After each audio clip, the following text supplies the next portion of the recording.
Ahoy, my friends, Ryder here, and welcome back to another Final Fantasy VII Ever Crisis video. Today I'm going to be doing my to pull or not to pull on the second banner in the Ever Crisis Advent Children collaboration coming out right now. Alright, so I'm just going to go over to this banner right here, and we're going to take a look at everything. Now, to preface this, guys, this is a triple banner. Obviously, if your pulls don't go right, they can go really wrong. So be careful and take your time before you decide what you're going to pull for. Set your guaranteed weapons, and I wish all of you guys the best of luck. Each of these weapons and costumes are all fantastic here, guys. There's really, I don't think, a bad choice amongst them. It really just depends on your own individual accounts and what you guys are trying to pull. There's also the other factor for that people who pulled on Cloud's banner, and Sephiroth, that got Sephiroth's weapons, right? If you didn't hit the pity like me, I didn't hit the pity, I still need to do some pulls in order to hit the pity to get Cloud's ultimate weapon. Now, I didn't get any ultimate weapon from the first banner, so I'm considering going in on this banner because Sephiroth's ultimate weapon, as you guys can see right there, is featured. So my thought process is basically to do pulls up until I hit the pity, hope I get Sephiroth's ultimate weapon, and then pity Cloud's ultimate weapon, right? So that would be my general approach for people that maybe have approached pulling in the same way that I did. But overall, I think that, as good as the weapons and costumes are on this banner, it's just really tough to have a triple banner like this, especially triple costumes. It just hurts a little bit. It hurts a bit in the soul, So especially when these could have been easily separated across the whole month. Like, they did not need to drop all of their AC stuff in two banners. Like, it just feels a bit strange that they took this approach to go for it. Alright, so that being said, let's look at the stamp card. Alright, so we have 2 guaranteed copies on the first page. It looks pretty standard. Second, there are going to be 3 costumes on 3 pages here, guys. You do get the 3 guaranteed weapons per page through the 3rd page, but not onto the 4th. So for people who are trying to pull more than one weapon, it could get really dangerous. So just be careful out there, guys, and spend responsibly. My approach is probably going to be to just choose one of these things and go from there. So let's go take a look at the actual weapons themselves. But first I want to see let's see the actual animations here. I hope that Tifa flies up on the wall like she does in Advent Children. That's like her animation somehow. Just like spawns a wall, and she does that flip into it, and the flowers go ta. You guys know what I'm talking about? Alright, so let's go over to it right here, and we're just going to go through them one at a time. I'm going to start with Tifa. Alright, so guys, honestly, I'm pretty disappointed with this costume. If you didn't have the Omni Arcanum for Tifa before, obviously this is going to be a great costume for her, right? This is a great costume. But they literally just reran her Omni Arcanum costume, literally during Dragon Quest, which was less than a month ago, I believe, if I'm correct. I'm pretty sure I'm right. And then on top of that, this second Omni Arcanum didn't even get any kind of an upgrade, as far as I can tell. It's attack all. It's attack all allies in the first slot, and basically an Omni Arcanum HP 15% in the second slot. So let's go check her other Arcanum. Watch it be literally a carbon copy of it. That would be literally insane. Alright, where's Tifa? There she is. Alright, let's go find her Arcanum. It is right here. Okay, okay. This one is missing the HP 15%, and this one has Reprieve instead of Attack All, which I would say is better. So basically the only difference between this one is you get the Attack All, which is alright, but then you also get the HP 15%, and that's basically it. So honestly, it feels a little bit like a cop-out. I think they could have made the Omni Arcanum 35% or even 40%, and it would not have broken the game in any way, shape, or form. At least make it so that the people that are returning that already supported, that already pulled for this other limited Omni Arcanum, are getting something new while going through this stuff, because they know that people want this costume from Advent Children, and they know that it doesn't really matter the stats on it for some people, that they will pull it no matter what. But let's be real, guys, this is an amazing costume. Tifa looks so good in this costume from Advent Children. I've always thought most of the Advent Children costumes were just great, and she's got the ribbon on her arm, so hopefully that means that she's immune to all status effects in the game. But yeah, honestly, I love the costume. The costume is 10 out of 10 for me, at least aesthetically. As for the gear itself, I'm a bit disappointed. I am glad that it did get somewhat of an improvement, but I feel like it could have been more. Now, looking at the leather combat gloves, OB1, this is going to be a magic-focused weapon. It's going to deal 720% magic non-elemental damage against all enemies at OB1. When Tifa's HP is 50% or more, it will apply Enfeeble to all enemies, guys, all enemies, for a duration of 30 seconds, and it's going to apply stats buff tier. Alright, so I'm going to explain how this works, guys. So essentially what this does is it's going to raise the tier level of all the buffs on all your allies by 1 tier. If your allies have 0 buffs on them, this will do nothing because it can only raise a buff that's already there. At least this is my inclination for what I think, how I think this is going to work. Now, it should be noted that this is applied to stats buff. So buffs that directly affect our stats, right?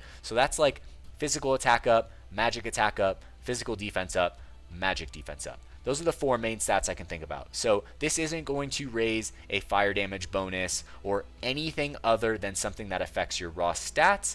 If it did raise everything, that would be absolutely insane, but I already think this is a pretty OP weapon and probably going to be one of her best offhand weapons in slot.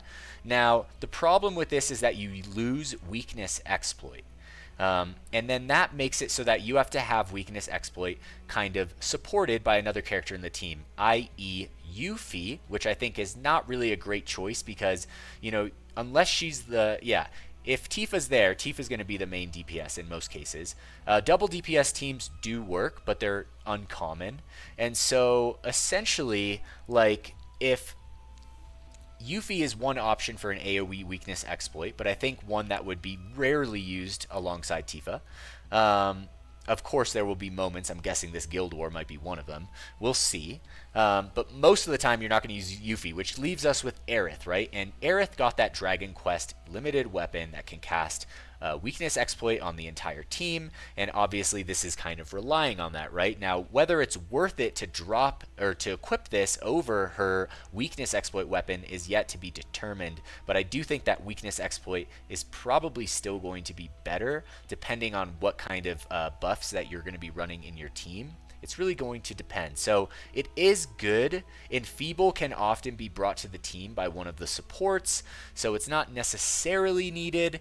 The stats buff tier increase is nice, but the fact that it doesn't work on everything kind of limits it to specific boss content. Yeah, overall it's a fun weapon. I think it's really fun, but you kind of need a lot of other things to make this work, especially that Aerith weapon. And for me, I didn't pull it. I don't have Red 13's ultimate weapon. I don't have any way to cast exploit weakness on the entire team except for Yuffie's guitar at OB1, and I just feel like it's probably not going to hold up that well. So, you know, whether or not this weapon is going to be super good in the long run, I've yet to say, but I think it may look better at a glance than it actually is. We'll just have to see where everything lies over time. Now, the R abilities, we have boost attack all allies, boost ability potency. We have 1 physical attack boost, 1 magic attack boost, because this can be used as an offhand for either or, and X sigil boost right here. Now, taking it to OB6, this is going to deal 1080% magic non-elemental damage. HP, so it's going to apply Enfeeble. It goes from 30 to 35 seconds on the duration. Okay, and the stats buff tier is increased. All allies, wow, the duration only lasts 10 seconds, actually, on her stat buff tier increase. That's really not that long, especially because you would be probably running this as an offhand. You wouldn't be using it as your main DPS weapon, so it's not like you would be spamming this. So you're gonna drop this, it's gonna last 10 seconds and it's gonna fall off. So I'm starting to feel like maybe it's not as good as it feels. Let's see what the duration looks like at OB10. Alright, so at OB10 the duration is still 10 seconds. For non-elemental bosses, which are the for like content that needs non-elemental weapons, which is the rarest content for us to fight in the game, this would be great. But we never really have non-elemental bosses, guys. They are so rare. It does happen. We do have them, right? But they're not as common as elemental potency bosses, and that's because they can just sell us more stuff with elemental builds, right? All right, so honestly, it's a pretty good weapon. I'd say that this weapon is probably like an 8 out of 10. I don't think it's I mean, I think that it's going to have its moments where it truly shines, but I do think it's going to have its moments where you just don't equip it at all. Where you're going to go with the exploit weakness, unless you already have the exploit weakness through Aerith, right? Ideally Aerith. And then this is going to be quite impactful for Tifa, because then you have the entire kit. But if you don't have the whole kit, things are going to be missing. It's not going to be quite as good as we want it to be. Alright, so let's move on from Tifa to Yuffie. Alright, and I forgot to look at the animations for the attacks, so let's do this really quick before we go back. Alright, here's the deck. There it is! They did do it! It's not on the wall, but it's on the ground, but I'll take it. I like that. Alright, there's Yuffie's. I like that. That's kind of like a Titus blitzball kick going on. And there's the double Kadaj weapon, which is super cool to have, and Sephiroth's animation. I like the triple slash right there. So I do like all the animations. That is really cool. I think they killed it on those. Alright, so let's go to Yuffie here. Yuffie's costume looking pretty solid, guys. Straight out of Advent Children. I love her boots, by the way, guys. They look amazing. This is a great costume for Yuffie. If you guys are true Yuffie fans, like, this is the one. It's really cool. I love the ribbon as well. Let's look at her AC outfit. Alright, so the first R ability is going to boost Earth potency to all allies, which is nice. You know, obviously Yuffie's going to be a good pair with Tifa for a lot of things, because Tifa's really good with Earth damage. And then the second one is going to be a next-gen Arcanum, Earth ability damage 30%, attack stance command max ability magic 20%, and HP 15%.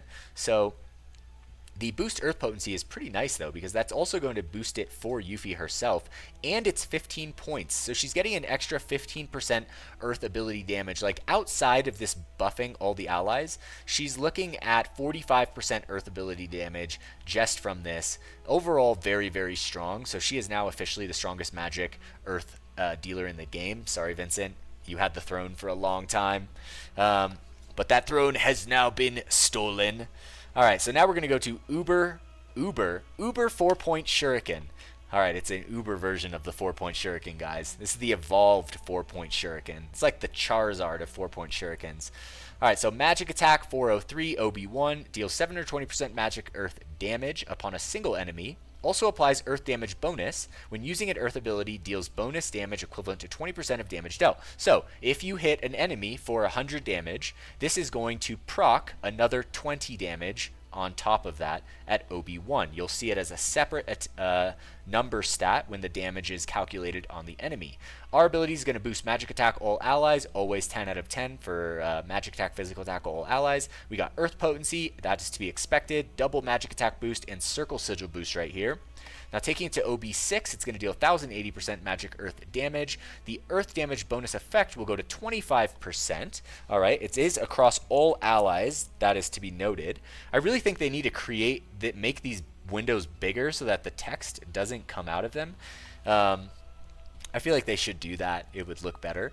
Now let's take it to OB10. 691 magic attack, very high. 1340% magic earth damage, also very high with no threshold, and applies earth damage bonus up to 30% for 25 seconds. So honestly, a very, very good weapon, guys. I would say, like, if you don't have a way to cast weakness exploit on Tifa, and I know that Yuffie exists, guys, but I just don't think she's going to be paired with her very often. Like, she might be in the next month, but over the course of the next year, I don't think I could see Yuffie pairing with Tifa to be the weakness exploit caster in the team maybe more than 3 times in the next year. We'll have to see, but my guess is that it's going to be relying on Aerith and Red 13 for that weakness exploit. So if you do have that, then Tifa's weapon is going to be great. If you don't have that, Tifa's weapon is going to be harder to use, and maybe going for something like Yuffie might actually be better, because this is super powerful for Magic Earth. Alright? So that is going to cap that weapon right there. Last but not least, we have Sephiroth in his Kadaj costume. He actually looks so similar to Kadaj. I love the weapon with the double blades. Like, this has always been a really cool sword to me, Kadaj's sword. It's a super interesting weapon. It does look a tad short, but I guess it's okay. Yeah, see, the weapon doesn't look like the blade length fits the sheath length. So, is it just me, or does it feel like if this weapon was sheathed, the point would stop like about right here, which is pretty funny, actually. Alright, so The costume's cool, guys. I like the costume. I mean, we got a Kadaj costume. So for any of you huge AC Kadaj fans, like this is obviously like a must-have. It's really cool. But it is pretty simple. Now let's take a look at the Remnant suit. All right, so it's going to boost ice potency all allies. So that's going to give Sephiroth an extra 15% ice damage, along with anyone else there that is DPSing. And Ruler's Will. Ooh, I like the sound of this R ability. This is going to give HP 50%, 15%, ice ability damage plus 30%, plus the 15% we get from the first R ability, and the attack stance command gauge max physical ability damage plus 20%. So essentially this is the ice equivalent of Yuffie's Earth version that we just took a look at. Now let's take a look at the weapon itself, called Soba. So it's named after a noodle. I actually am not really sure because it has this line over the top, so I'm guessing it's Soba. But yeah, I'm not exactly sure for the Romaji if this becomes the O, like the long O. So here's Soba at OB1, level 130. It's going to deal 720% physical ice damage and apply ice weapon boost command ultimate command ability damage plus 20%. So this is going to be different than Yuffie's weapon in the sense that it's not adding a like base damage percent to your attack on top of that. It's just going to apply an ice weapon boost to all command ultimate command ability damage plus 20%. So basically, you know, whatever damage you're doing is going to be amplified by 20%. So definitely pretty strong. I mean, Cloud's Fusion Sword is really, really good for him, guys. So this is also going to be very strong and officially is going to make Sephiroth the best physical ice damage dealer in the game, at least young Sephiroth. All right, for the R abilities, we have physical attack all allies, always S tier, ice potency, that is to be expected, like I said, double physical attack boost and a triangle sigil boost. Now taking it to OB6, we have 651 physical attack. It's going to deal 1080% physical ice damage. The ice weapon boost will go to 30% from 20%. Okay, that's quite a jump. And it looks like physical attack 40 over 30 at OB6. Let's take it to OB10. Ooh, and it smashes that 700 mark. 710 physical attack. All right. It's going to deal 40% physical ice damage, no threshold, single enemy, and the ice weapon boost will go to 35% of your total damage. So it's basically increasing the damage of your main ice attacking weapon by 35%, which is crazy because 35% of 1340 is like around, you know, 450%. So this weapon can do up to almost 1800% physical ice damage at OB10, which is absolutely nuts, guys. Nuts. I told you that the anniversary was going to power creep stuff hardcore. Before we were having like max thresholds of around 1100, 1200%. Now it's jumped like massively, which is pretty crazy, guys.